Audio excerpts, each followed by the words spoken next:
Et yo, comment allez-vous? J'espère que vous allez très bien, moi ça va nickel. On se retrouve pour une vidéo que j'avais envie de faire depuis très longtemps. Je vais comparer, je vais jouer, on va comparer tout simplement 3 claviers. Parce que j'ai un clavier à 10 euros. Tu sais, le genre de clavier que t'avais au CDI, à la médiathèque, en primaire et au collège. Un clavier à 45 euros et un clavier à 150 euros. Bref, si la vidéo vous plaît, n'hésitez pas. On bombarde les pouces bleus. On va dire qu'il y a 15 pouces bleus. Je fais un épisode 2. Cette fois-ci, je ferai la même chose mais avec des souris. Donc si vous voulez cet épisode 2, le pouce bleu. Commentez si jamais vous voulez l'épisode 2. N'hésitez pas aussi à me partager dans les commentaires des idées de vidéos que vous auriez. N'hésitez surtout pas à me suivre sur les réseaux sociaux aussi, Instagram et Twitter. Lien dans la description. Et nous, on est parti pour la présentation du premier clavier.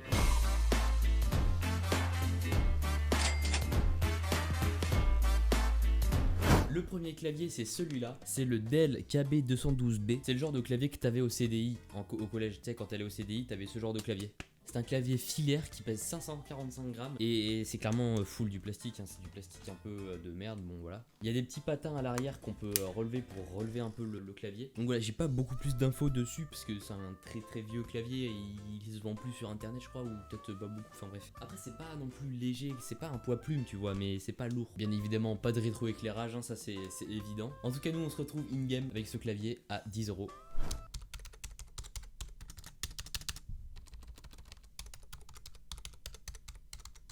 Donc on est sur Fortnite, donc je suis avec le clavier à 10 euros. C'est pas grave, on va partir directement en solo. Ok, bon ça va être le bordel au montage. Pauvre de mon futur moi. Ouh, ok. Alors premières impressions. Déjà tu sens que les touches sont pas ultra réactives. Oh, surtout la touche E mec, elle marche qu'à moitié la touche E. Sachez aussi que ce clavier à 10 euros c'est vraiment le clavier avec lequel j'ai commencé quand j'ai eu mon PC. Alors tape-moi votre grande gueule, hein? Tu sais, j'ai commencé avec une souris aussi, genre une souris à 10 euros nulle, enfin tu sais, genre les trucs Dell que t'avais au lycée aussi, au collège. Au CDI, on s'en rappelle. On va direct sauter à Salty. Zabardi. Il y a du monde là à Salty. Il se passe quoi? Nope.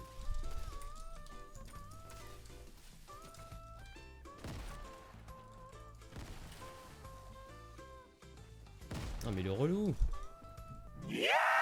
Ok, je suis mort.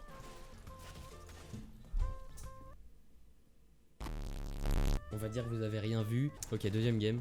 J'ai vraiment l'impression que la touche E marche une fois sur 20 par contre, hein. Ça devait être à force de jouer à l'époque. J'espère qu'on va pas se faire piocher par un mec qui n'a aucune race. Comment j'ai trop la haine. Ah ouais, la touche E mec. Je pense que c'est le plus gros problème de ce clavier. Mais après ça doit pas être de base sur le clavier je pense. À mon avis ça doit pas être de base. Franchement, honnêtement, je sais pas comment je faisais à l'époque pour jouer avec ça. Je sais qu'il y avait au moins un mec. Ah bah voilà. J'avais l'impression d'avoir entendu un truc chelou.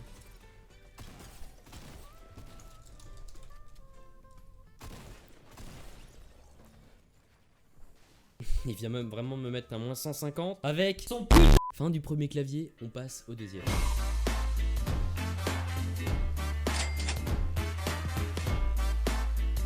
Pour le deuxième clavier que je vais représenter, c'est celui-ci. C'est le Spirit of Gamer Expert K100. C'est une marque française, donc c'est plutôt cool. C'est un clavier qui coûte 45 euros. C'est un clavier semi-mécanique avec des switches à membrane. Après, pour le prix, point très positif, c'est que l'entièreté du clavier, à part le repose-poignet dont on parlera après, est fait en métal, en aluminium. C'est pour ça qu'après, le clavier pèse assez lourd. Il pèse 1,13 kg. Donc ça donne une assez grosse impression de solidité. C'est cool pour un clavier qui coûte que 45 euros. Pour en revenir au repose-poignet, c'est un petit repose-poignet qu'on peut enlever tout simplement, voilà.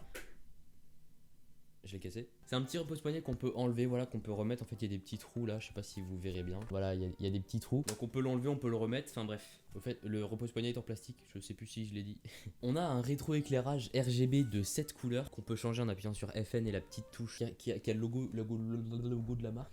Qui a bleu, vert, rouge, bleu ciel, jaune, violet, blanc et éteint. Après, autre fonctionnalité qui n'est stipulée nulle part vraiment, enfin, je l'ai trouvé vraiment par hasard, on appuie sur FN et la touche en haut à droite de Supre sur la petite flèche qui monte. Tac, ça fait un effet de respiration, ça change de couleur à chaque fois. Plutôt cool. Ensuite, sur 26 touches, il y a ce qu'on appelle de l'anti-ghosting. Alors vous allez me dire, mais c'est quoi l'anti-ghosting? Pour ceux qui savent pas, et même moi je le savais pas avant de faire des recherches pour cette vidéo, l'anti-ghosting en fait c'est normalement sur les claviers qui sont pas mécaniques, qui ont pas d'anti-ghosting ou quoi. En fait on peut, si on appuie sur plusieurs touches en même temps, justement le clavier ne va pas effectuer les touches parce qu'on a appuyé sur trop de touches en même temps. L'anti-ghosting va permettre d'enlever ça et du coup on peut appuyer sur n'importe quelle touche en même temps, les touches vont quand même s'activer. Donc voilà, donc ce clavier en a 26, donc je suppose que c'est des touches qui se situent plus par ici. Et grosse fonctionnalité qui est sur ce clavier mais qui n'est malheureusement pas et je comprends pas pourquoi sur mon clavier à 150 euros. C'est une fonction jeu, une fonction play, une fonction game, une fonction comme tu veux. Ça permet en fait, bah je pense vous connaissez, c'est de désactiver la touche Windows quand on active ce mode. Comme ça en jeu, si jamais t'appuies sur la touche Windows, ça va pas te faire un retour Windows ou n'importe, enfin tu vois. Donc voilà, très beau petit clavier semi-mécanique, donc fait pour le gaming, même si c'est pas le plus optimisé non plus. Après je conseille vraiment celui-là pour ceux qui n'ont pas forcément les moyens ou qui n'ont pas forcément envie de mettre 100 à 150 euros dans un très bon clavier mécanique. C'est une très bonne alternative qui coûte pas ultra cher, qui est de bonne qualité je pense. Donc ouais, recommandé à fond. Et bon, on se retrouve in-game avec ce clavier à 45 euros. C'est parti.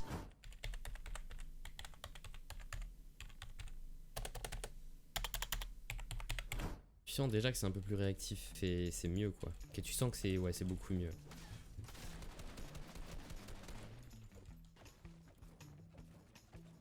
Oh yes, oh le pompe.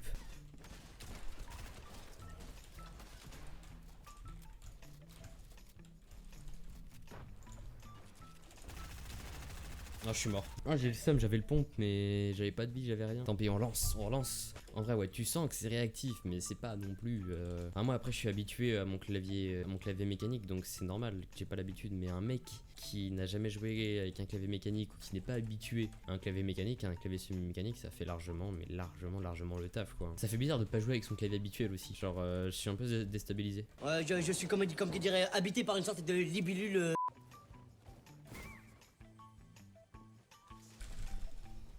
C'est une blague. Je le démarre.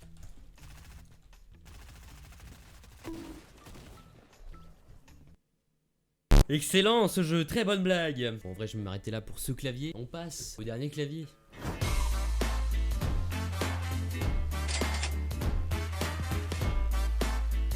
Donc pour ce troisième clavier que je vais présenter, c'est le Cooler Master MK750. J'ai raté ma transition. Pour ce troisième clavier que je vais présenter, c'est le Cooler Master MK750. Ce clavier est un clavier mécanique Switch Cherry et à Switch Cherry MX Brown, donc marron. Donc c'est des Switch qui sont très réactifs, un peu moins réactifs que les Switch Red, mais ils font un peu moins de bruit. Bon, honnêtement, c'est quand même très bruyant, hein. On est sur un câble tressé de 1,8 mètres tressé.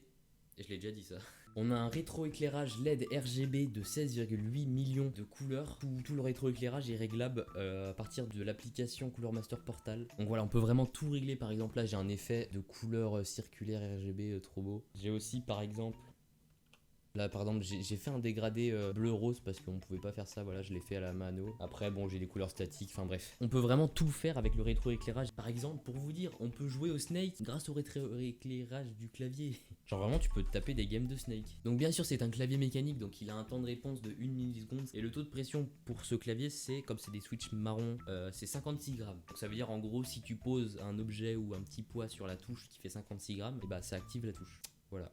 En parlant des touches, toutes les touches sont anti-ghosting, donc c'est plutôt cool, mais c'est vrai que l'anti-ghosting c'est quelque chose qui fait monter pas mal le prix du clavier. C'est pour ça que peut-être mettre tout le clavier en anti-ghosting, ça sert peut-être pas à grand chose. À l'arrière bien sûr du clavier, on a deux petits patins pour relever un peu le clavier si jamais on avait envie. Le clavier en lui-même il pèse 1 kg, donc c'est relativement léger, et il est fait en plastique sur le devant ici et l'arrière, et bien sûr une sorte d'aluminium sur le dessus. En haut à droite du clavier on a des touches multimédia. Voilà, moi perso je m'en sers pas du tout, mais si jamais il y en a qui en ont besoin, tout ça c'est plutôt cool d'en avoir quoi. Ah oui, et j'ai oublié parce que je suis un boulet, mais il y a un repose-poignet aussi. Après bon, j'avoue c'est un coût, un clavier mécanique c'est toujours un peu cher. Bon bref, du coup on se retrouve pour tout simplement le test in-game du clavier. C'est parti.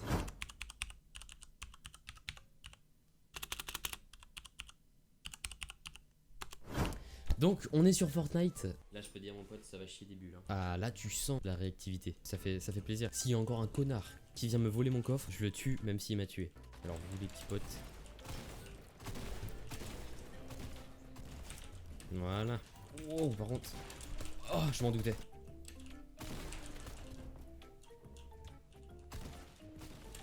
Oh non. Tiens toi tu meurs. Ah toi mon pote.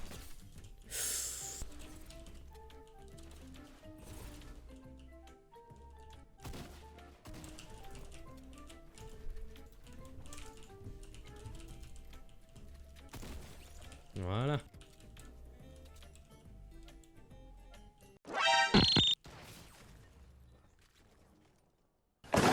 Bon, j'en ai terminé avec cette vidéo. Pour mon bilan, je dirais que honnêtement, un clavier à 10 euros, ça vaut pas le coup si vous jouez. Pour faire de la bureautique, honnêtement, c'est bien. Mais après, c'est vrai que pour jouer, c'est vraiment pas l'idéal parce que la réactivité, tu sens que la réactivité, elle est pas là, tu vois. Au niveau du clavier à 45 euros, c'est plutôt cool. Honnêtement, on a une bonne sensation de frappe. Je recommande pleinement. Et pour le dernier clavier à 150 euros, celui-là, foncez, allez-y, direct. Franchement, la réactivité, elle est là. Genre, à peine t'appuies, ça s'active, donc c'est plutôt cool. Après, c'est vrai que 150 euros, c'est un budget, je sais, c'est cher. Bon, j'espère que cette petite vidéo vous aura plu. Si c'est le cas, n'hésitez pas à mettre un petit pouce en l'air, à commenter, à vous abonner, à activer la cloche, à me suivre sur mes réseaux sociaux. Alors, bon, je suis pas habitué à faire ce genre de vidéo, à présenter des produits, même c'est la première fois que je le fais, même carrément, donc soyez indulgents. Enfin bref, je vous dis à très bientôt pour une prochaine vidéo. Des bisous tout le monde, et bye.